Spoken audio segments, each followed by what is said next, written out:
આપણે આપણા વિષય પર આગળ વધીએ.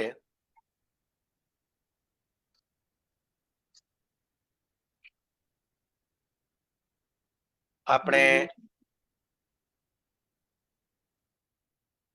અત્યાર સુધી સાધન પ્રકરણના નામોનું ચિંતન કરી રહ્યા હતા અને હવે આપણે ફલ પ્રકરણની લીલા અને નામોનું ચિંતન કરવાનું છે. ફલ પ્રકરણની અંદર 7મો શ્લોક આપણે પુનઃ ઉચ્ચારણ કરી જઈએ. મન કલાનાથ તમો વિદારી વંશીરવાકારી તત્કુમારી રાસોત્સવોદ્વેલરસાબ્ધિસારી મમ પ્રભુ શ્રી ગિરિરાજધારી. બહુ સુંદર રાસલીલાના વિષયના ભગવાનના નામોનું ચિંતન છે. કેમ કે રાસલીલા એ ભગવાને પોતાના પ્રિય વ્રજજનોને, સ્વામિનીઓને, ગોપીજનોને આપેલું એ ફલદાન છે. તો હવે આપણને આ ફલદાનના નામોનું આપણને અહીંયા શ્રવણ કરાવી રહ્યા છે. સર્વપ્રથમ કહી રહ્યા છે મનઃ કલાનાથ તમો વિદારી. હવે આપણે આ નામોના અર્થ સમજીએ ને પછી લીલામાં પ્રવેશ કરીએ. મનઃ, મનનો કારક જ્યોતિષમાં ચંદ્રમાને માનવામાં આવ્યો છે. પ્રિયજનો યાદ રાખજો, મનનો કારક છે ચંદ્રમા. અને અહીંયા ચંદ્રમાને સાહિત્યમાં કલાનાથ પણ કહેવાય છે. અને આ બંને શબ્દ એ ભગવાન માટે પ્રયોગ થાય છે. કેમ? તો કે કલાઓના નાથ તો અમારા પ્રભુ પૂર્ણ પુરુષોત્તમ રસિકેન્દ્ર શેખર રાસ રાસેશ્વર ભગવાન શ્રી કૃષ્ણ જ છે. અને બીજું શું? તો કે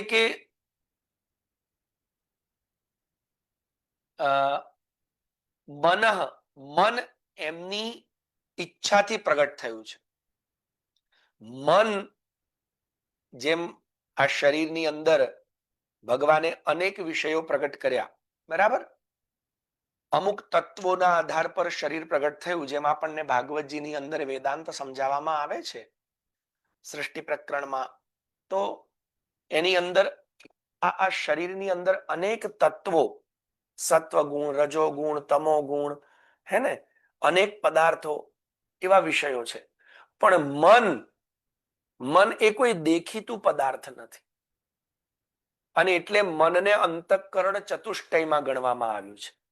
મન, બુદ્ધિ, ચિત્ત અને અહંકાર. તો આજે આ મનનો ઉદ્ભવ છે ને એ ભગવાનની ઈચ્છા થકી થયો છે. એટલે મન એટલે બીજું કંઈ જ નહીં પણ ભગવાનની ઈચ્છા. યાદ રાખજો. તો અહીંયા કે છે મનઃ કલાનાથ, કલાનાથનું મન.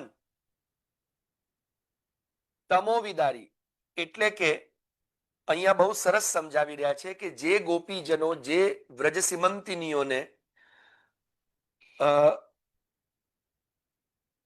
અલૌકિક ચંદ્રમાં એવા ભગવાન શ્રી કૃષ્ણ સાથે રમણની તત્પરતા હતી, જેના માટે એમણે, આપણે ગયા પાછળના નામોમાં જોઈ ગયા ચીરરણ લીલાના પ્રસંગની અંદર, કે એમણે કાત્યાયની દેવીનું વ્રત હેમંતના માસમાં એકદમ કાતિલ ઠંડીમાં ઉભા રહીને કર્યું.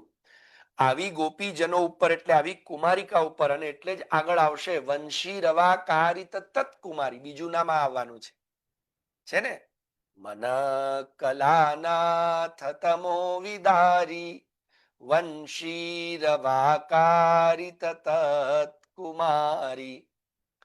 તો અહીંયા કહી રહ્યા છે કે આ જે મન છે ને એ ભગવાને મન કર્યું. કેમ કે ભગવાને ગોપીજનોને વરદાન આપતી વખતે કહ્યું હતું મયમાં રંસ્યત ક્ષપઃ, હું જ્યારે મન બનાવીશ તમને વરદાન આપવા વાળી રાત્રિઓનો, ત્યારે ભગવાન પિતા રાત્રિ શરદોત્ફુલ્લ મલ્લિકા વિક્ષરંતુમ મનશ્ચક્રે યોગ માયામ ઉપાશ્રિતા. એટલે ભગવાનનો સ્વભાવ છે કે ભગવાન જ્યારે રમણની ઈચ્છા પ્રગટ કરે ને ત્યારે વાતાવરણ, વિષય, વસ્તુ, વ્યવસ્થા આપોઆપ ગોઠવાવા લાગે ને બધી વ્યવસ્થા બેસી જાય.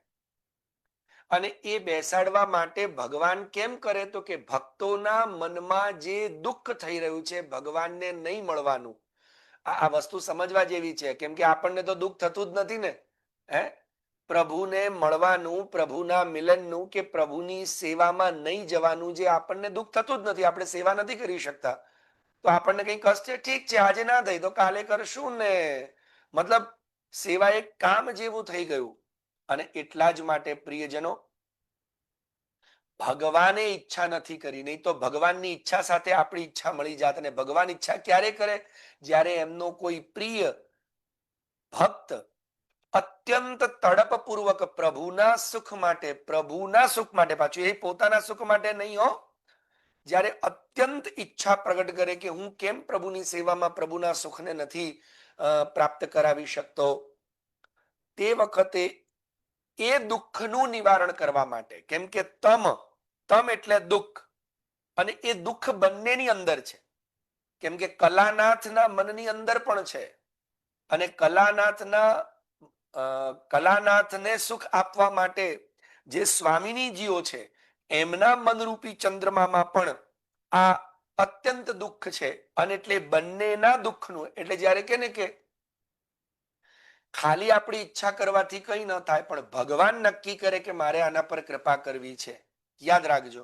અને આમ આપણે ગુજરાતીમાં કહીએ ને કે આગ બંને તરફ લાગે ને ત્યારે આમ એ માહોલ બને. એવી રીતે ભગવાન એ દુઃખને દૂર કરવા માટે, તમ એટલે અંધકાર, આમ તો તમનો એક અર્થ અંધકાર થાય ને, અંધકાર એટલે ચંદ્રમા જયારે પૂર્ણ કળાએ ખીલ્યા હોય ત્યારે અંધકાર હોય ન હોય, અને ચંદ્રમાની પૂર્ણિમામાં અંધકાર એટલે કે પૂનમની ચાંદ છે ને પ્રિયતમ તમારો દૂર છે, તો આ સૌથી મોટામાં મોટું દુઃખ નહીં?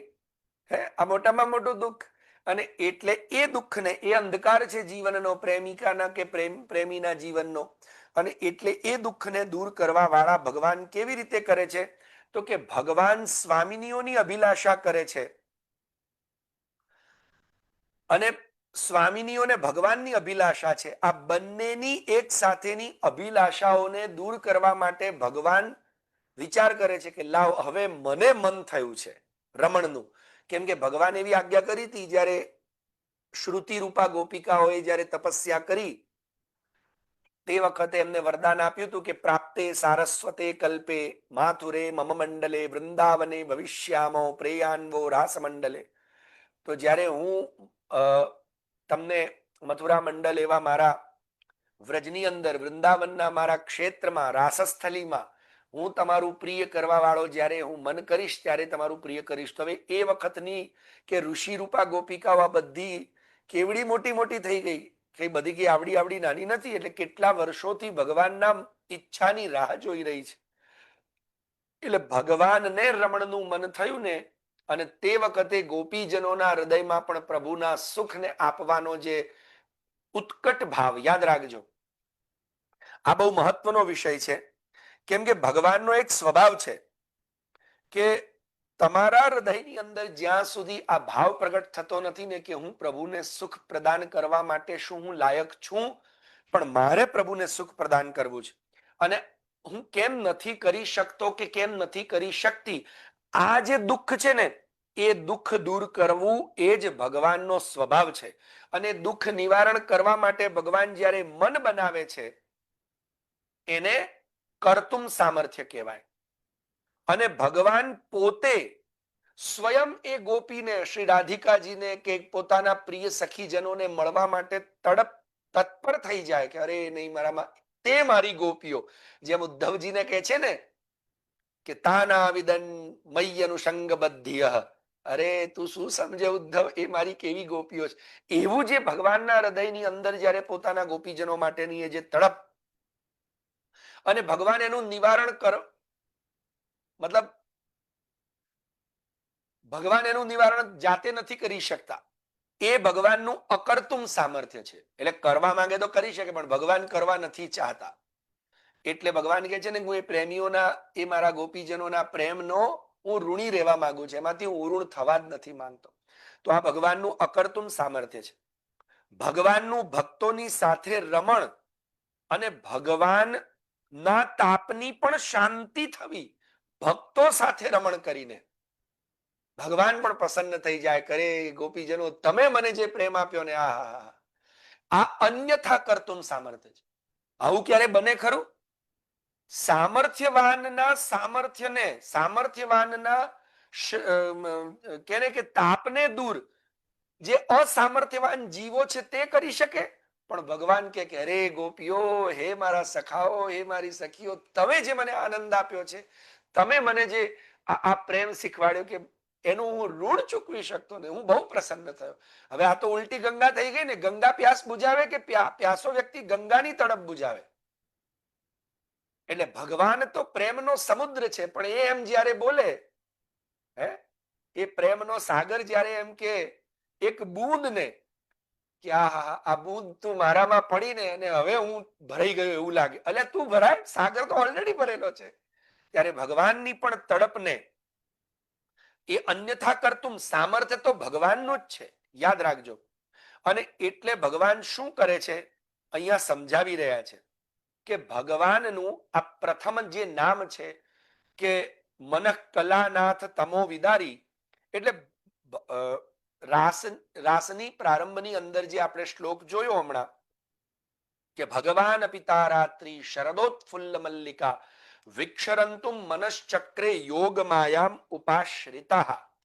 આ ભગવાને શું કર્યું તો કે વિક્ષરંતુમ, રંતુમ એટલે રમણ માટે, રંતુમ એટલે રમણની ઈચ્છાથી ભગવાને શું કર્યું તો કે મનશ્ચક્રે, પોતાના મનની અંદર રમણની ઈચ્છા પ્રગટ કરી. યાદ રાખજો, આપણને પણ સેવામાં અધિક આનંદ આવે કે સેવા આપણી ફલરૂપા ત્યારે બને કે જ્યારે ભગવાન પોતે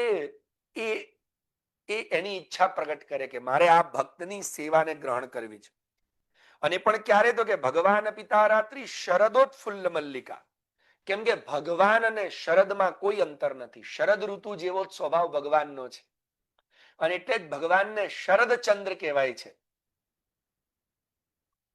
કેમ તો કે શરદ ઋતુનો એક સ્વભાવ છે કે જેવી શરદ ઋતુ આવે ને એટલે સરોવરો આપોઆપ સ્વચ્છ થઈ જાય, એમાંથી કચરો સાફ થઈ જાય, સરસ મજાની પોયણીઓ, સુગંધિત પોયણીઓ ખીલી જાય, સુંદર શીતળતા પ્રગટ થઈ જાય.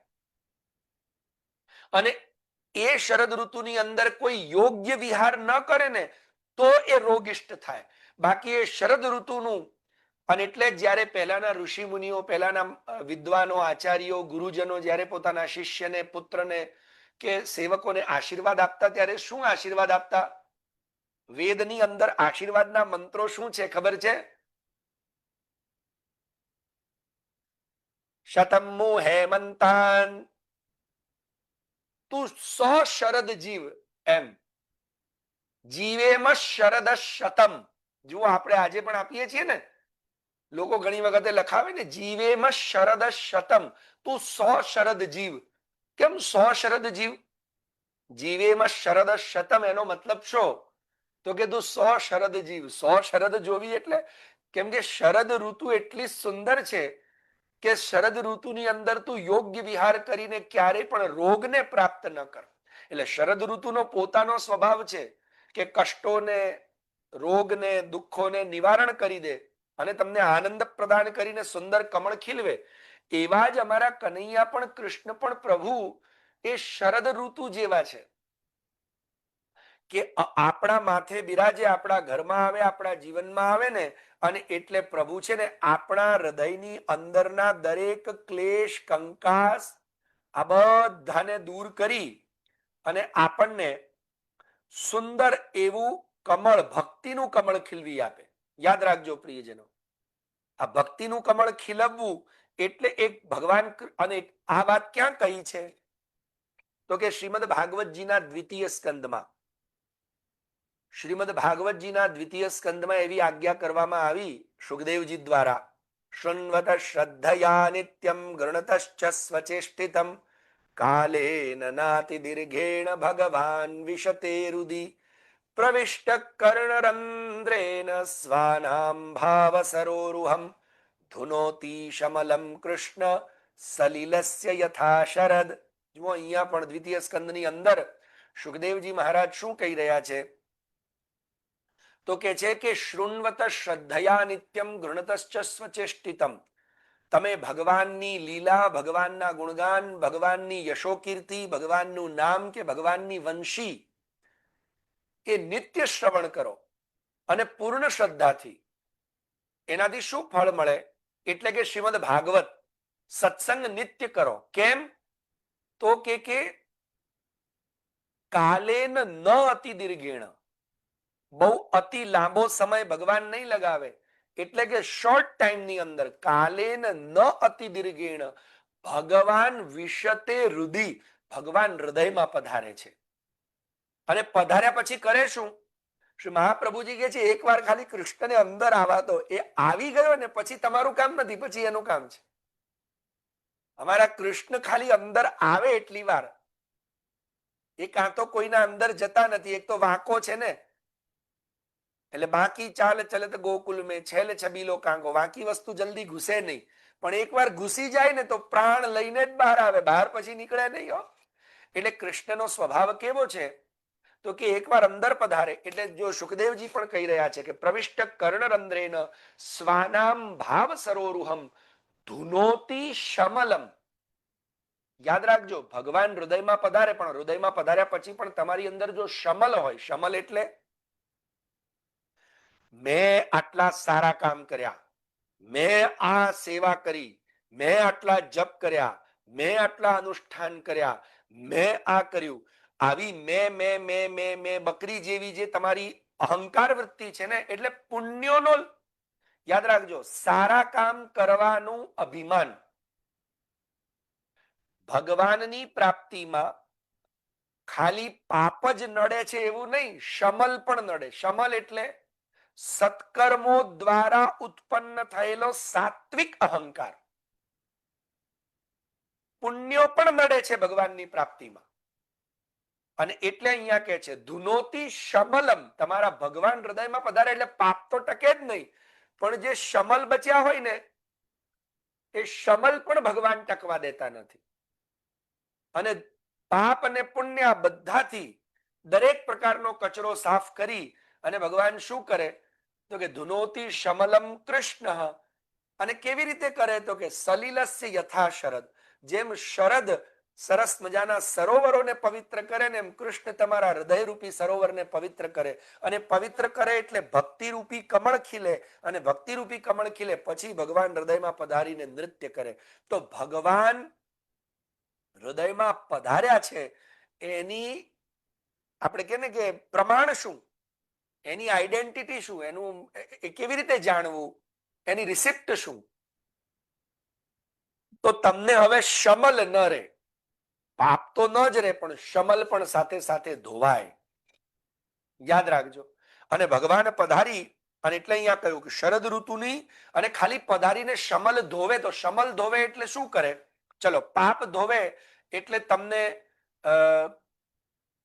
પ્રેમ કરવાનું મન થાય, પણ શમલ પણ સાફ કરે ભગવાન પછી. તો ભગવાન અહીંયા કહે છે શરદોત્ફુલ્લ મલ્લિકા. ઉત્ફુલ્લ મલ્લિકા એટલે તો કે રાસ માટે, એટલે ભગવાનને નૃત્ય કરવું છે, ભગવાનને તમારા હૃદયમાં બિરાજવું છે.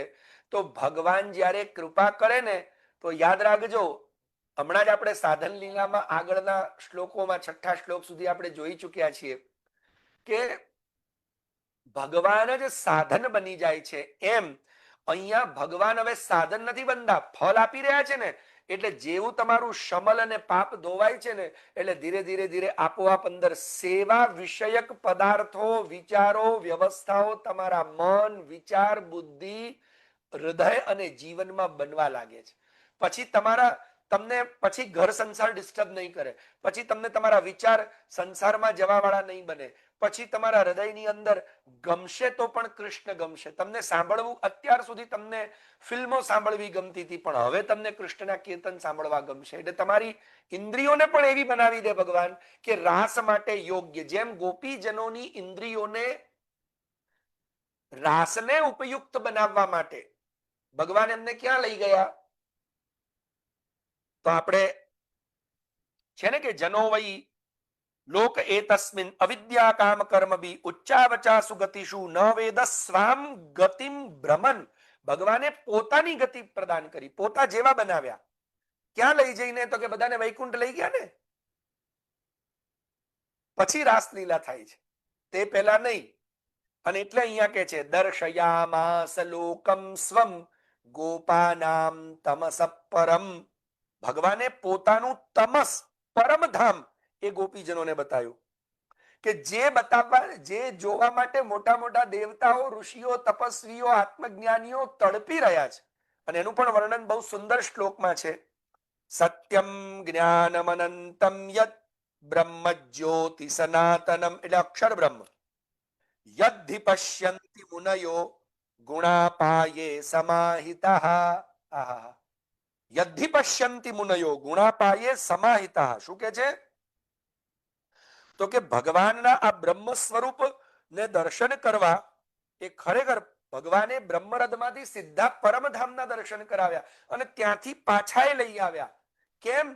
તો કે શ્રી મહાપ્રભુજી સુબોધિનીજીનો પ્રારંભ કરતા પહેલા કે છે, આજ્ઞા કરે છે કે બ્રહ્માનંદાત સમુદ્રત્ય ભજનાનંદ યોજન.